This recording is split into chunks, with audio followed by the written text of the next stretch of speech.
तर सर्वसाधारणतः हा जो पावसातला जो खंड आहे हा हं. सर्वसाधारणतः जुलैच्या उत्तरार्धात किंवा ऑगस्टमध्ये बऱ्याचदा असण्याची शक्यता असते. पूर्वानुमान दिलेलं हे जून महिन्याचं पूर्वानुमान आहे आणि त्याच्यामध्ये बरोबर. जून ते सप्टेंबर मोठा कालावधी आहे, म्हणजे हो. 120 दिवसाचा जवळजवळ कालावधी. बहुतांश शेतकऱ्यांना हेच उत्सुकता असते की आमच्या भागामध्ये, आमच्या जिल्ह्यामध्ये जूनमध्ये पाऊस कसा राहील तर त्याचं पूर्वानुमान देताना त्याच्यामधले जी त्रुटी आहेत हं. ती वाढण्याची शक्यता खूप असते. जूनमध्ये पावसात खंड कदाचित पडू शकतो. तर याबाबत आपण काय सांगाल? पाऊस आला किंवा एक मोठा पाऊस दिसला म्हणून लगेच पेरणीच्या कामाला लागू नका. वाड्याने विदर्भाने बघितली तर ती आकडेवारी खूप कमी आहे. तर मग जुलैविषयी काही चिंताजनक परिस्थिती आहे किंवा चिंता थोडीशी वाढवणारी परिस्थिती आहे? एकंदर जर का आपण बघितलं तर सर्वसाधारणतः जुलैच्या नंतर आपल्याला ला निनाचा प्रभाव जो आहे तो दिसण्याची शक्यता खूप जास्त आहे. काय आहे की ही जी गणित आहेत ही फक्त ला निना किंवा अल्निनोवरती आधारित नाही हं. आहे. राज्यामध्ये तापमान एवढं वाढतंय, तर पुढच्या काही दिवसांमधला काय अंदाज सांगतो की तापमान असंच राहणार की मान्सूनचा जो काही आता प्रवास चालू आहे त्यानुसार काही बदल होण्याची शक्यता आहे? नमस्कार, ॲग्रोनमध्ये आपल्या सगळ्यांचं पुन्हा एकदा स्वागत. मान्सून आता अगदी 1-2 दिवसांमध्ये आपल्या केरळमध्ये दाखल होईल असा अंदाज भारतीय हवामान विभागाने दिला. तसंच जून महिन्यामध्ये देखील चांगला पाऊस होईल. एकूणच मान्सून हंगामामध्ये चांगल्या पावसाचा अंदाज हवामान विभागाने दिलेला आहे. परंतु आपल्या बहुतांश शेतकऱ्यांना प्रश्न पडलेला आहे की जूनमध्ये खरंच हवामान विभागाने दिलेल्या अंदाजानुसार पाऊस पडेल का? पावसामध्ये खंड पडेल का? किंवा एकूणच पावसाची परिस्थिती यंदाच्या हंगामात कशी राहू शकते? आणि नेहमीप्रमाणेच आपण या सगळ्या प्रश्नांची उत्तरं जाणून घेण्यासाठी आलेलो आहोत IMD पुणे येथे. आणि आपल्यासोबत आहेत IMD पुणेचे प्रमुख doctor Krishnanand Hosalikar sir. Sir, आपलं स्वागत आहे ॲग्रोनमध्ये. नमस्कार. सर, धन्यवाद आपण आम्हाला वेळ दिली त्याबद्दल. सर, आमच्या शेतकऱ्यांचा पहिला प्रश्न हाच आहे की आता हवामान विभागानं अंदाज दिला की जूनमध्ये चांगला पाऊस पडेल आणि साशंकता सुद्धा आहे की आता सध्याची जी परिस्थिती आहे त्यानुसार तर खरंच जूनमध्ये चांगला पाऊस पडेल का?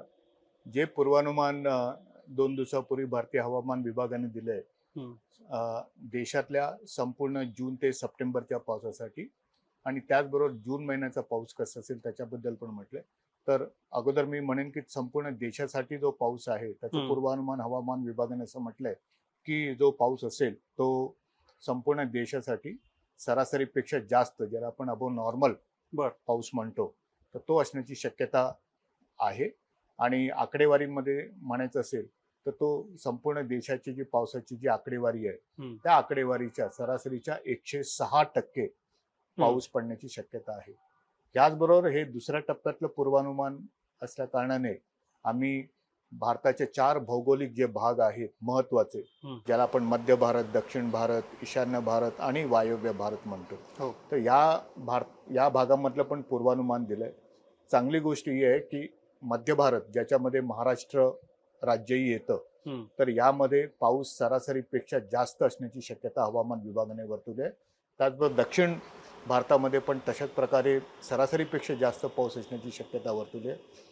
जो नॉर्थ वेस्ट राजस्थान आणि उत्तरेकडचा जो भाग आहे तिथे सरासरी इतका पाऊस आणि ईशान्य भारतामध्ये सरासरीपेक्षा कमी पाऊस जून ते सप्टेंबरच्या कालावधीमध्ये पडण्याची शक्यता हवामान विभागाने वर्तवलेली आहे. अर्थात बरोबर. हा संपूर्ण 4 महिन्याचा पाऊस आहे, याच्याकडे पण आपण बघण्याची गरज आहे. एकंदरच जर का आपण पावसाचं वितरणाचं चित्र जर का बघितलं तर संपूर्ण देशामध्ये पाऊस जो आहे काही पूर्वेकडचे भाग आणि काही उत्तरेकडचे भाग जर का सोडले तर संपूर्ण देशामध्ये पावसाचं वितरण हे समाधानकारक असण्याची शक्यता खूप जास्त आहे. बरं. आपण प्रश्न विचारलात की राज्यामध्ये जूनचा पाऊस कसा असेल, तर दुसऱ्या टप्प्याच्या पूर्वानुमानामध्ये हवामान विभागाने संपूर्ण देशामध्ये जूनचा पाऊस कसा असेल याचंही पूर्वानुमान दिलंय. हं. त्याच्यामध्ये एक चांगली गोष्ट ही आहे की सर्वसाधारणतः जून महिन्यामध्ये जर का आपण पावसाचं वितरणाचं चित्र बघितलं तर मध्य भारत आणि दक्षिण भारत या दोन्ही मोठ्या भौगोलिक भागामध्ये सरासरी इतका किंवा त्याच्यापेक्षा जास्त पाऊस असण्याची शक्यता आपल्याला दिसते, म्हणजे ज्याच्यामध्ये परत एकदा राज्य येते. त्या मानाने उत्तरेकडच्या भागामध्ये आणि ईशान्यच्या भारताच्या भागामध्ये तो पाऊस सरासरीपेक्षा आपल्याला कमी दिसतो. अर्थात त्याची कारणंही आहेत की सर्वसाधारणतः ज्यावेळी पावसाची केरळमध्ये एकदा दाखल झाल्यानंतर ज्यावेळी मान्सून उत्तरेकडे सरकतो देशामध्ये, त्यावेळी सर्वसाधारणतः संपूर्ण देशामध्ये पाऊस येण्यासाठी सर्वसाधारणतः जुलैचा महिना आपल्याला कधी कधी दिसतो. म्हणजे जूनच्या 30 तारीख जी आहे ती दिल्लीला आहे अच्छा. आणि त्याच्यानंतर मग पुढे राजस्थान वगैरे वगैरे असं बघितलं हम्म. तर सर्वसाधारणतः हा जो प्रवास आहे मान्सूनचा हा एक लांबचा प्रवास आहे. त्यामुळे जर का आपण बघितलं तर उत्तर भारतामधल्या बऱ्याचशा भागामध्ये आणि पश्चिमेकडच्या भागामध्ये आपल्याला सरासरीपेक्षा कमी, पण राज्यामध्ये आणि मध्य भारतामध्ये तो सरासरी इतका किंवा त्याच्यापेक्षा जास्त असण्याची शक्यता जूनच्या महिन्यामध्ये पण आपल्याला दिसते. ही एक चांगली बाब आहे शेतकऱ्यांसाठी. आता सर, राज्यामध्ये सरासरी एवढा किंवा त्यापेक्षा जास्त पाऊस आपण आता सांगितलं. आपल्याला राज्यातल्या विभागणी सांगता येईल का, की म्हणजे मराठवाडा किंवा विदर्भ? कारण बहुतांश शेतकऱ्यांना हेच उत्सुकता असते की आमच्या भागामध्ये, आमच्या जिल्ह्यामध्ये जूनमध्ये पाऊस कसा राहील, आमच्या वेळेवर पेरणी होईल का? सर्वसाधारणतः ज्यावेळी आपण राज्यस्तरावरती आपण बोलतो त्यावेळी हम्म. त्याच्यामध्ये जी अचूकता असते ती हँडल करणं इतपत असते. म्हणजे बरं. ती आपल्याला वापरता येते आणि त्याचा उपयोग करता येतो. ज्यावेळी त्याचा भूभाग कमी होतो, म्हणजे राज्यापासून जर का आपण म्हणालो की मराठवाडा किंवा विदर्भ किंवा मध्य महाराष्ट्र, कोकण हे छोटे भूभाग आहेत त्या मानाने, तर ह्याचं ज्यावेळी पूर्वानुमान दिलं जातं तर त्याचं पूर्वानुमान देताना त्याच्यामधले जी त्रुटी आहेत ती वाढण्याची शक्यता खूप असते. बरं. अर्थात हवामान विभाग त्याच्यासाठी पण राज्य शासनाला ही माहिती येत्या काही दिवसात देणार आहे की कशा प्रकारे विदर्भामध्ये पावसाचं वितरण असेल आणि बाकीचे 4 भौगोलिक भागामध्ये कसं असेल हेही आम्ही नक्की देऊ. पण एकंदर चित्र जर का आपण बघितलं तर राज्यामध्ये जे वितरण आहे पावसाचं जून महिन्यामध्ये आणि जून ते सप्टेंबरच्या कालावधीमध्ये आपण जर का बघितलं तर सरासरी पेक्षा जास्त पाऊस आपल्याला संपूर्ण राज्यामध्ये आपल्याला दिसतोय. ही एक चांगली बाब आहे. आता सर, आपण सांगितलं की वितरण पावसाचं चांगलं राहू शकतं. तर थोडक्यात यंदाच्या हंगामामध्ये शेतकऱ्यांनी पावसाबाबत थोडं निश्चिंत राहायला हरकत नाही का? हा त्याच्यामध्ये काही गोष्टींकडे शेतकऱ्यांनी आणि बाकीच्या सर्व लोकांनी बघायची गरज आहे. हे जे पूर्वानुमान दिलेलं आहे हे जून महिन्याचं पूर्वानुमान आहे आणि त्याच्यामध्ये बरोबर. जून ते सप्टेंबर मोठा कालावधी आहे, म्हणजे हो. 120 दिवसाचा जवळजवळ कालावधी आहे. तर हे जे पूर्वानुमान आहे हे शेतकऱ्यांनी तर वापरावं, पण त्याचबरोबर ह्या पूर्वानुमानाचा जो उपयोग आहे हे पॉलिसी मेकर्स असतात जे प्लॅनिंगमध्ये असतात संपूर्ण देशासाठी. बरोबर. कशा प्रकारे पाण्याची तूट असेल, कशा प्रकारे शेतीचं उत्पादन राहील, कशा प्रकारे ऊर्जा निर्मिती होईल, कशा प्रकारचे पाण्याचे साठे, आरोग्य विभाग, या सर्वांसाठी ह्याची माहिती फार उपयुक्त आहे. शेतकऱ्यांना जर का ही माहिती अजून चांगल्या प्रकारे त्यांच्या रोजच्या कामामध्ये वापरायची असेल तर मला असं वाटतं हवामान विभाग रोज जे पूर्वानुमान देतं की पुढच्या 5 ते 7 दिवसामध्ये काय होणार आहे बरोबर. ती माहिती शेतकऱ्यांना उपयुक्त असेल. त्याचबरोबर पुढच्या 1 महिन्यामध्ये काय होणार आहे तर ती माहिती शेतकऱ्यांसाठी उपयोगी. दर 4 आठवड्याची माहिती दर गुरुवारी आम्ही देतो, तर ती माहिती शेतकऱ्यांना फार उपयोगी असेल. आणि त्याचबरोबर जे हे सीझनल फोरकास्ट आहे जे आम्ही पुढच्या दुसऱ्या टप्प्याचं दिलंय ती माहिती, आणि अर्थातच दर महिन्याच्या शेवटी म्हणजे जूनच्या शेवटी पण परत एकदा हवामान विभाग सर्वांच्या समोर येणार आणि जुलै, ऑगस्ट, सप्टेंबरमध्ये कसा पाऊस असेल त्या सर्वांची माहिती जे शेतकऱ्यांपर्यंत पोहोचवणार. तर मला असं वाटतं की जी रोज माहिती मिळेल त्याच्याकडे बघणं गरजेचं आहे. त्याचबरोबर हवामान विभाग जे इशारे देतं त्याच्याकडे पण बघायची गरज आहे. अर्थात आपण मगाशी एक प्रश्न विचारलात की कधी कधी ह्या संपूर्ण कालावधीमध्ये आपण बघतो म्हणजे आपल्याकडे जी गणितं आहेत किंवा जी माहिती आहे गेल्या अनेक वर्षातली, तर कधी कधी पावसामध्ये खंड पडतो. बरोबर. आणि त्यामुळे खंड पडल्याने मग शेतकऱ्यांची जी म्हणजे पिकाचं जी एक स्टेज आहे त्या स्टेजवरती ते खूप अवलंबून असतं की कशा प्रकारे पाण्याचं नियोजन त्यांना करता येईल. पण जे पावसाची जे खंड आहेत ते खंड जर का तसे असतील तर हे अतिशय व्यवस्थितपणे हवामान विभागाकडे तशा प्रकारची गणिते आहेत, माहिती आहेत की ते त्यांना त्याची पूर्वसूचना शेतकऱ्यांना आणि बाकीच्या सर्वांना आपण ही देऊ शकतो की पुढच्या आठवड्यापासून राज्यामध्ये पाऊस जो आहे तो कमी असण्याची शक्यता आहे. तर अशा प्रकारची माहिती ज्यावेळी शेतकऱ्यांना पोहोचेल तर त्यावेळी त्यांचं पाण्याचं नियोजन आणि एकंदरच जी बाकीची जी त्यांची शेतीविषयीची जी कामं आहेत त्याचं नियोजन करण्यासाठी त्यांना उपयुक्त ठरेल. तर मी असं म्हणतो की हे कॉम्बिनेशन आहे ज्याच्यामध्ये आपण एक संपूर्ण हंगामाचं पूर्वानुमान वापरतो आणि त्याचबरोबर रोज येणारं, दर आठवड्याने येणारं, दर 15 दिवसांनी येणारे इशारे हवामान विभाग जे देतं त्या सर्वांचा उपयोग जो आहे शेतकऱ्यांनी करायला पाहिजे. ही माहिती शेतकऱ्यांपर्यंत आम्ही नेहमीच त्यांना देण्याचा प्रयत्नशील असतो. एकदम.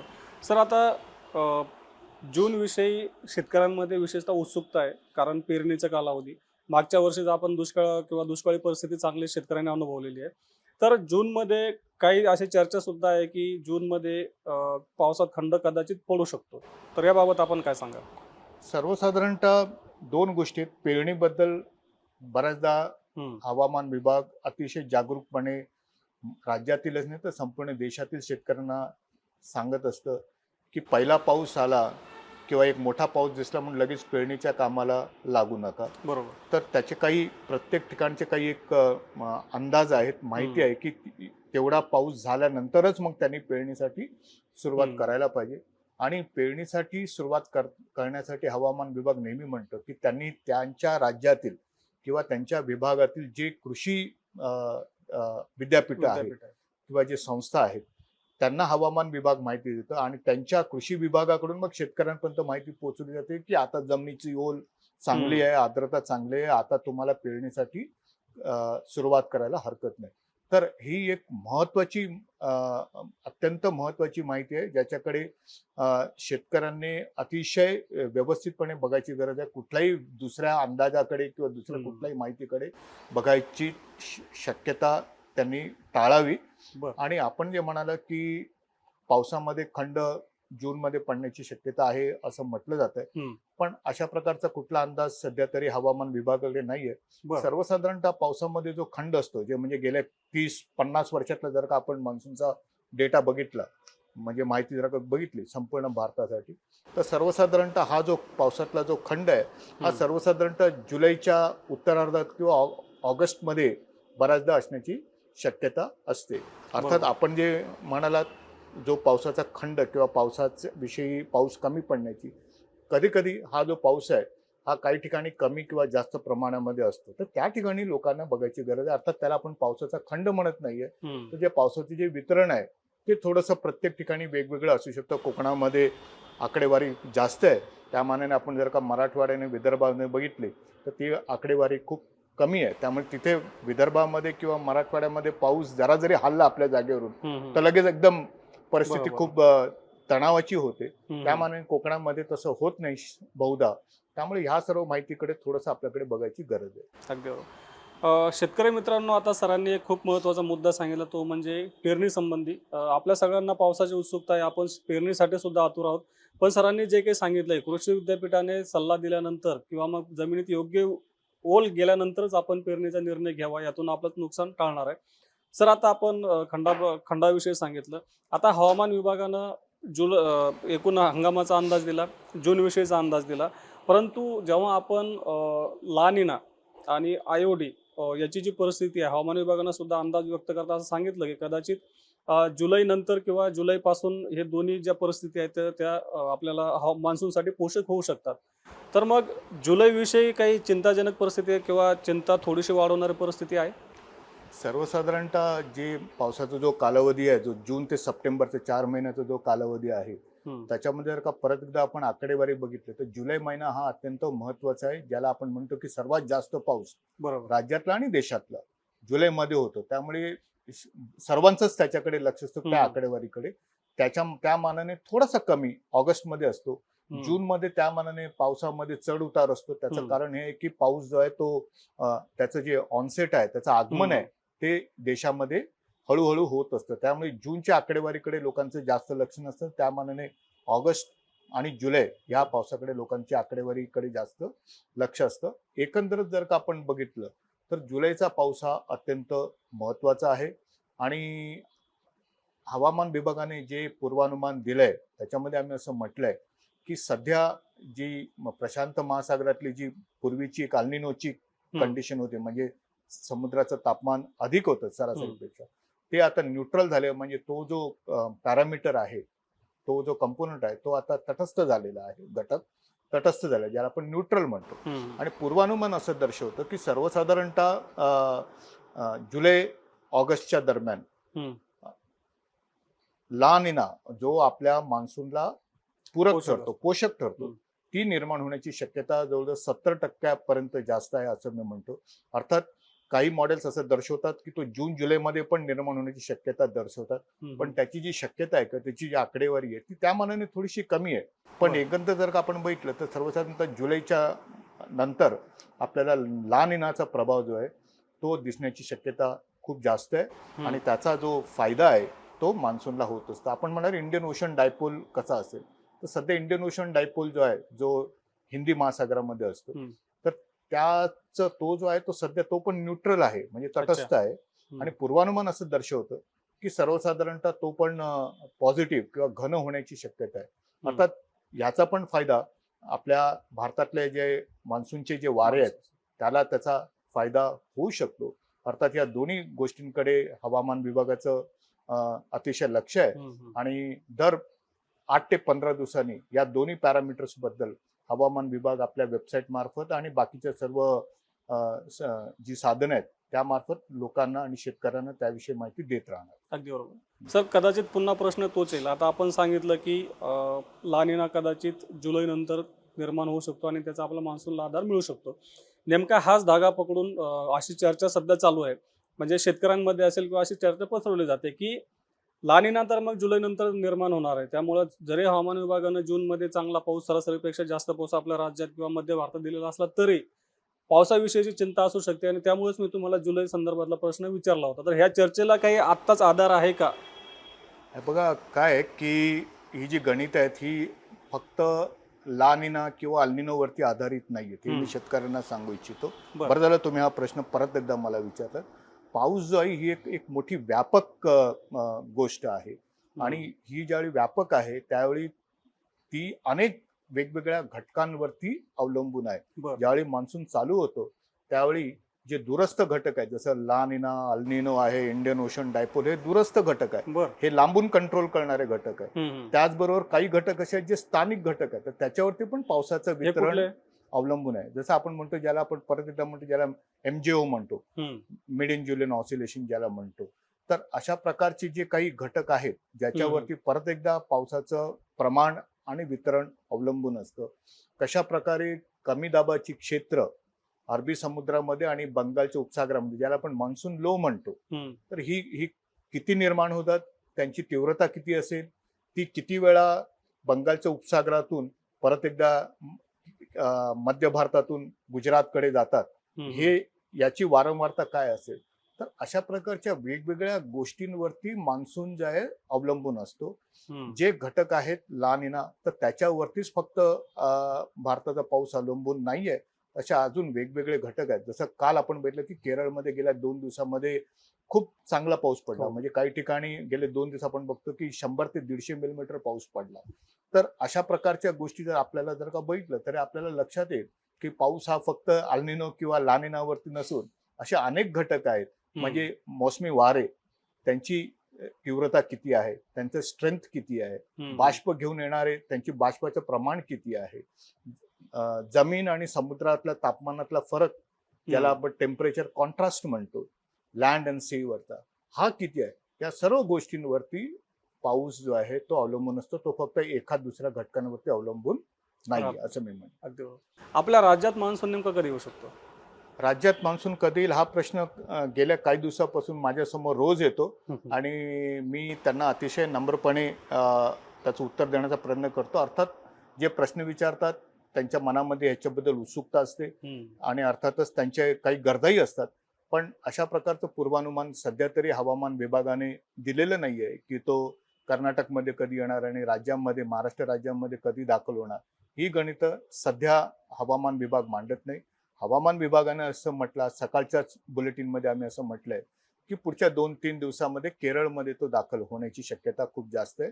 आणि त्याचे काही निकष आहेत. केरळमध्ये पाऊस दाखल होण्याचे काही निकष आहेत. फक्त पाऊस पडला हा निकष आहे का, तर उत्तर नाही. त्याच्यावर अजून पण म्हणजे वाऱ्याची दिशा, त्यांची उंची आणि मग जमिनीपासून निघणारे सूर्याची किरण ज्याला आपण आउटगोईंग लॉंग वेव्ह रेडिएशन म्हणतो, OLR व्हॅल्यू, अशा काही गोष्टी आहेत ज्याच्यावरती आणि केरळच्या बाजूला असलेली अनेक जी निरीक्षण केंद्र आहेत त्याच्यातले 60% निरीक्षण केंद्राने किती पाऊस मोजला गेल्या 2 दिवसामध्ये, हे सर्व निकष केरळमध्ये मान्सून दाखल होण्यासाठी गरजेचे आहे.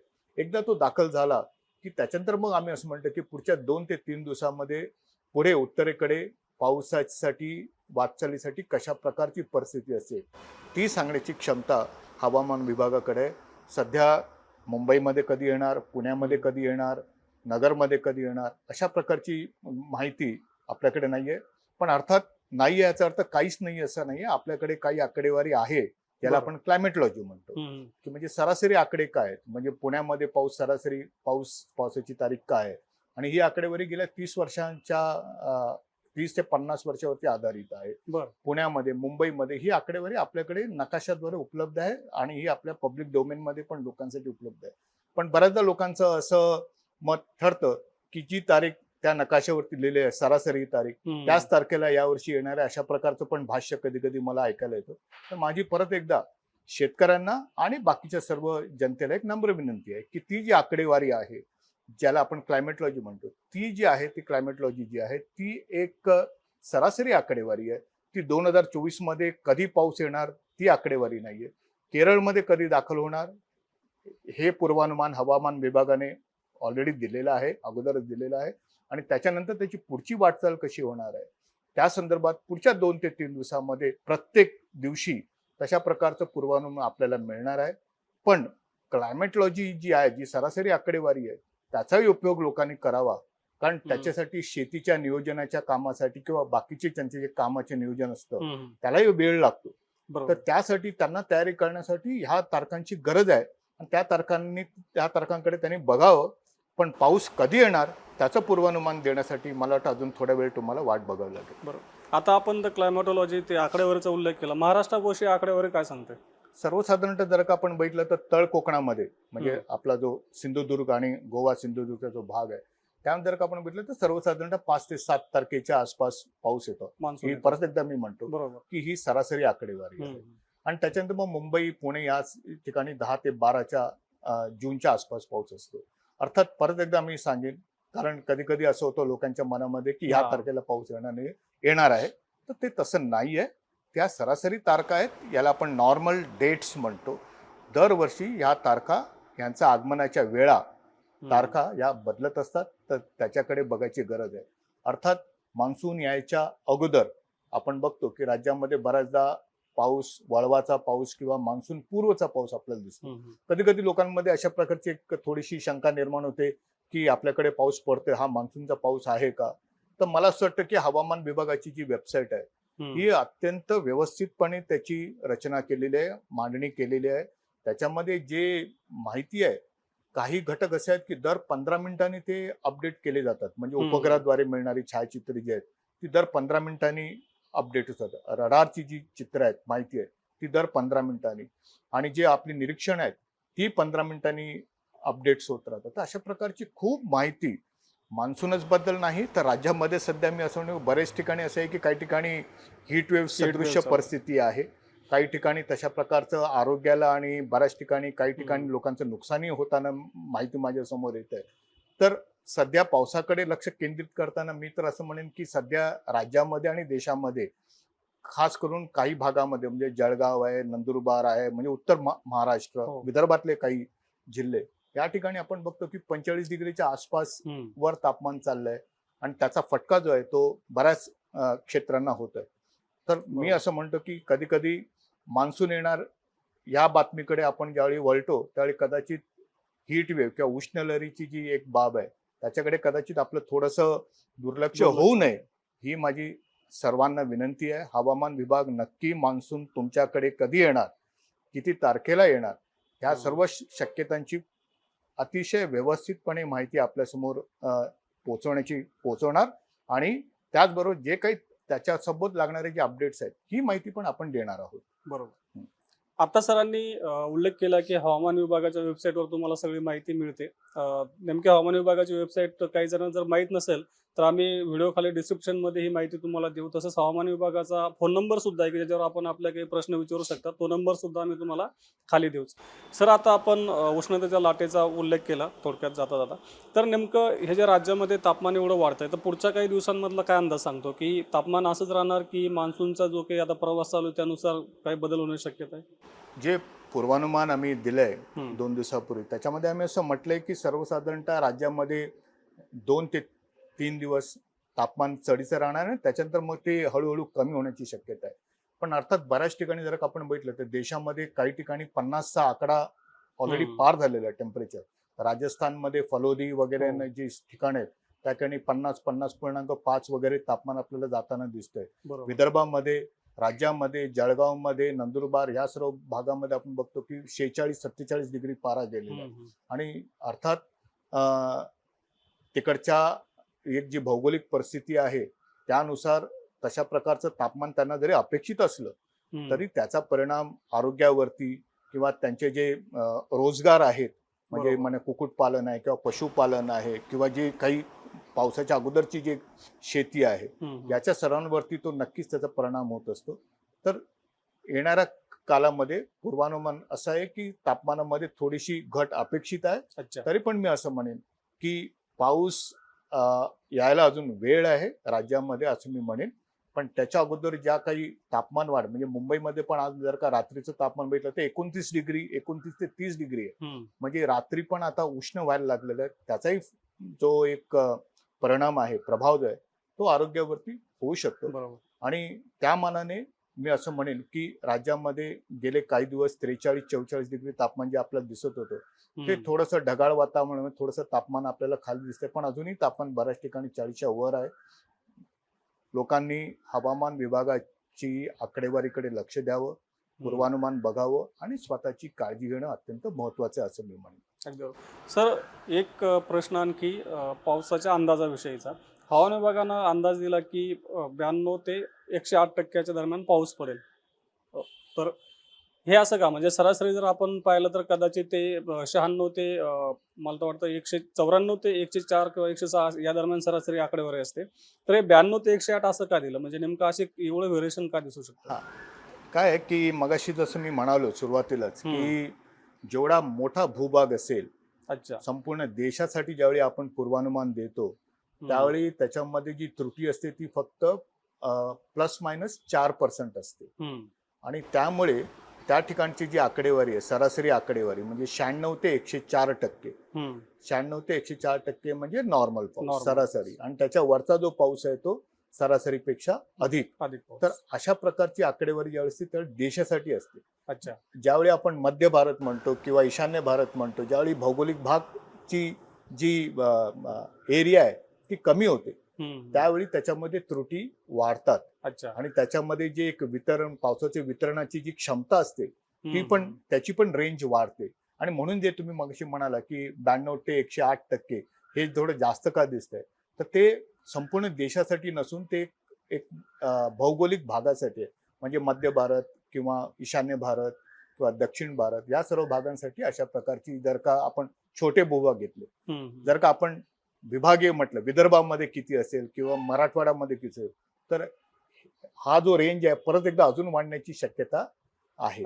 त्यामुळे जेवढा भूभाग कमी होणार तेवढी त्याच्यामध्ये त्रुटीची जी क्षमता आहे किंवा शक्यता आहे ती थोडी वाढण्याची शक्यता खूप जास्त असते. अगदी बरोबर. त्याचं कारण अतिशय व्यवस्थित आहे कारण गेल्या वर्षीचा जो पाऊस होता त्याच्यावरती अल्निनोचं एक सावट होतं प्रभाव होतो. पाऊसचं वितरण खूप चॅलेंजिंग होतं. त्यामुळे बऱ्याच ठिकाणी आपण बघतोय की सर्वसाधारण दुष्काळजन्य परिस्थिती पण राज्यामध्ये बऱ्याच ठिकाणी आहे. त्यामुळे लोकांच्या अपेक्षा जूनच्या पावसावरती खूप जास्त आहेत. अर्थात मी परत एकदा असं म्हणेन की जूनचा जो पाऊस आहे हा आगमनाचा पाऊस आहे. त्यामुळे जो आगमनाचा पाऊस असतो तर त्यावेळी आगमन होताना तो काही दिवस मध्ये असेल काही दिवसांमध्ये नसेल अशा प्रकारच्या गोष्टी घडू शकतात. पण मी असं म्हणतो की सर्वसाधारणतः जूनमध्ये एकदा पावसाला सुरुवात झाली आणि तो व्यवस्थित पडायला लागला आणि जुलैमधला जो पाऊस मी म्हणतो त्याच्याकडे मला वाटतं आपल्याला जास्त लक्ष केंद्रित करायची गरज आहे. जो एक बॅकलॉग आहे आपल्याकडे पाण्याचा गेल्या वर्षीचा तो जूनमध्ये भरून निघेल का तर मला असं वाटतं की माझ्या मनामध्ये पण शंका आहे की तो बॅकलॉग खूप मोठा आहे ती तूट खूप मोठी आहे. तर मला असं वाटतं की जून आणि जुलै महिना जर का आपण बघितलं तर कदाचित त्याचा फायदा देशाला आणि राज्याला चांगला होण्याची शक्यता आहे. सर, आता शेवटी या सगळी जी काही सध्याची परिस्थिती आहे आपण अंदाज काय त्याच्याविषयी चर्चा केली. तर या सगळ्या परिस्थितीमध्ये शेतकऱ्यांनी काय निर्णय घ्यावा, आपलं नियोजन कसं करावं किंवा थोडक्यात आपण शेतकऱ्यांना काय आवाहन करावं? या शेतकरी बंधू आणि भगिनींनो परत एकदा तुम्हाला नमस्कार.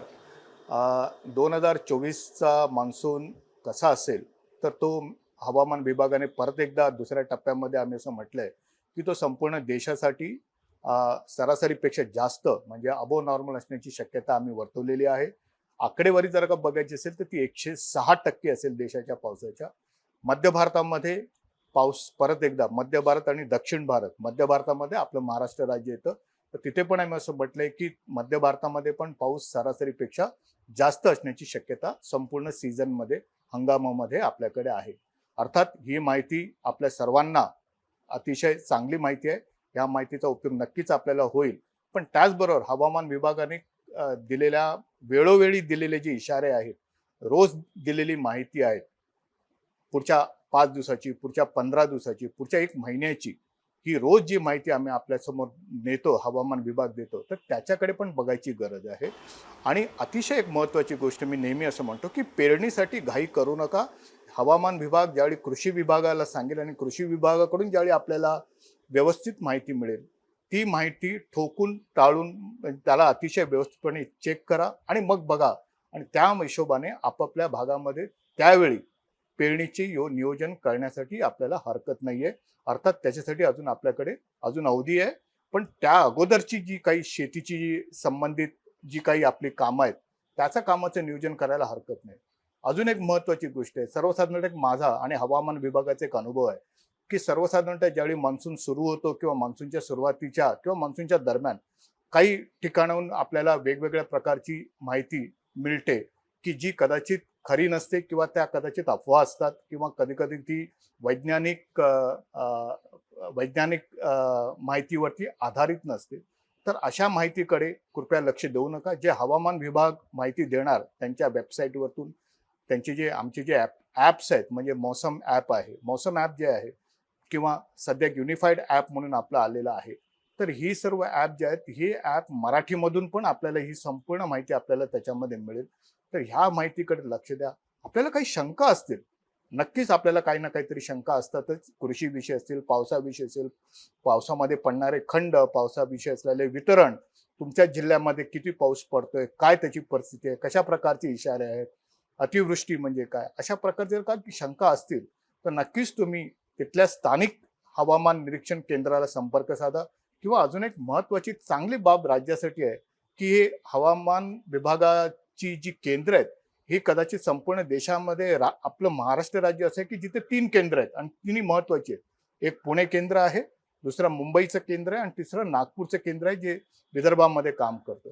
तर मला असं वाटतं, की आपल्याकडे भरपूर माहिती आहे, जी मला शेतकऱ्यांना द्यायला आवडेल आणि नक्कीच आपल्याशी संपर्क करायला आवडेल. फक्त हवामान विभागाच्या माहितीकडे डोळसपणे बघा. जे इशारे येतील, जी माहिती आपल्या समोर येईल, त्या माहितीचाच उपयोग तुमच्या शेतीच्या आणि बाकीच्या सर्व कामाच्या नियोजनासाठी करा. ही नम्र विनंती. आणि आपल्याला येणारा पावसाळा 2024चा जो अत्यंत जवळ आलेला आहे आता केरळच्या भूमीवरती, त्याच्यासाठी माझ्यातर्फे तुम्हाला सर्वांना खूप खूप शुभेच्छा. आणि नक्कीच तुमच्याकडूनही मला ऐकायला आवडेल, की येणाऱ्या काळामध्ये पुढच्या 4 महिन्यामध्ये तुमच्या जिल्ह्यांमध्ये किंवा तुमच्या भागामध्ये कशा प्रकारे पाऊस होता, कशा प्रकारचा पूर्वानुमानाचा तुम्ही उपयोग केला, काय अडचणी आल्यात आणि कशा प्रकारच्या अपेक्षा तुम्हाला हवामान विभागाकडून आहेत, की आपण जी माहिती देता त्याच्यामध्ये अजून काही गोष्टी, ह्या गोष्टी जर का अंतर्भूत केल्या, तर कदाचित शेतकऱ्यांना किंवा वेगवेगळ्या घटकांना त्याचा फायदा होईल. हेही आम्हाला ऐकायला आवडेल तुमच्याकडून. एखादं पूर्वानुमान मानाप्रमाणे जर का तुमच्या ठिकाणी पाऊस कधी पडला नाही, तेही आम्हाला ऐकायला आवडेल. तर अशा प्रकारचे एक आपल्यामध्ये संवाद जर का अजून चांगला निर्माण झाला, तर कदाचित आपण दोघे मिळून अजून चांगलं काम करू शकू आणि संपूर्ण आपले जे राज्यातले जे कृषी विभाग आहे आणि एकंदरच शेतकरी ज्याला म्हणतो, तर संपूर्ण शेतकऱ्याचं जो एक कामाचं जे संपूर्ण वितरण आहे, हे व्यवस्थितपणे होईल. आपल्याला परत एकदा खूप खूप शुभेच्छा. आता आपल्यासोबत डॉक्टर होसाळीकर सर होते. नेहमीप्रमाणे सरांनी अतिशय सोप्या भाषेत आपल्याला समजेल अशा भाषेमध्ये व्यवस्थित सगळ्या कन्सेप्ट सुद्धा समजावून सांगितल्या आणि सरांनी आपल्याला वेळ दिला. यापुढच्या काळामध्ये सुद्धा आपले जे काही प्रश्न असतील आणखी आम्हाला कमेंटमध्ये नक्की कळवा. त्या प्रश्नाची उत्तरं नक्कीच सरांकडून आपण घेऊ आणि सरांना विनंती करू, की सर वेळोवेळी तुम्ही आम्हाला असंच मार्गदर्शन करत राहा. आज आपण इथेच थांबूया. धन्यवाद सर. धन्यवाद. ॲग्रोवनचं खूप खूप धन्यवाद. आणि मला नेहमी आवडतं आणि मी बघतो, की आपले जे मेसेजेस आहेत, जे व्हिडिओज आहेत, ते शेतकऱ्यांना खूप चांगले उपयोगी पडतात. तर मी ॲग्रोवनला परत एकदा याच्यासाठी मी खूप खूप शुभेच्छा देतो, की येणाऱ्या 4 महिन्यामध्ये आपला संपर्क असाच राहू दे, जेणेकरून आपल्या राज्यातील शेतकरी जो आहे, त्याला अजून चांगली माहिती, कृषीविषयक, हवामानविषयक माहिती चांगली मिळू शकेल. नक्कीच. धन्यवाद. Yes, thank you.